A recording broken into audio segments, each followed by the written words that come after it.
माजिवडा उड्डाणपूल वाहतुकीसाठी बंद राहणार आहे. उड्डाणपूल दुरुस्तीच्या कामामुळे ठाण्यात मोठी वाहतूक कोंडी होण्याची शक्यता आहे. माजिवडा पूल बंद राहणार असल्यानं वाहतूक पोलिसांनी काही पर्यायी मार्गाने प्रवास करण्याचं आवाहन केलंय. माजिवडा पुलाच्या दुरुस्तीचं काम करण्यात येणार असल्यामुळे वाहतूक बंद ठेवण्यात येणार आहे.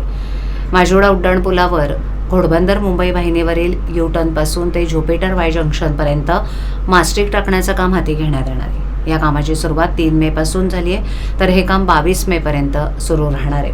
हे काम रात्री 11 ते पहाटे 5 वाजेपर्यंत केलं जाणार आहे. त्यासाठी वाहतूक विभागानं आता या मार्गावरील वाहतुकीत बदल केलेत. पावसाळ्यापूर्वी माजिवडा उड्डाणपुलाच्या दुरुस्तीचं काम हाती घेण्यात आलंय. पावसाळ्यात या पुलावर खड्डे पडून वाहतुकीला अडथळा होऊ नये या उद्देशानं हे काम हाती घेण्यात आलंय. त्यासाठी येथील उड्डाणपुलावरील पृष्ठभागावरील मास्टिक हे वेलिंग मशीनद्वारे टप्प्याटप्प्यानं खरडून काढण्यात येणार आहे. मास्टिक काढल्यानंतर मनुष्यबळाच्या सहाय्यानं त्यावर टप्प्याटप्प्यानं रात्री 11 ते पहाटे 5 वाजेपर्यंत मास्टिक करण्यात येणार आहे. पहिल्या टप्प्याचं काम पूर्ण झाल्यानंतर पुढील टप्प्याचं काम करण्यात येईल.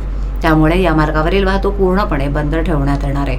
येथील वाहतूक पर्यायी मार्गाने वळवण्यात येणार आहे, परंतु या कामामुळे कापूरबावडी सर्कल आणि माजिवडा उड्डाणपुलाखाली वाहतूक कोंडी वाढणार आहे. या ठिकाणी सध्या मेट्रोचं काम सुरू असल्यानं वाहतुकीचा वेग आधीच मंदावलाय. अशातच आता माजिवडा उड्डाणपुलावरील वाहतूक देखील खालून जाणार असल्यानं वाहतुकीचा भार आणखीन वाढणार आहे. त्यामुळे या भागात मोठी वाहतूक कोंडी होणार आहे.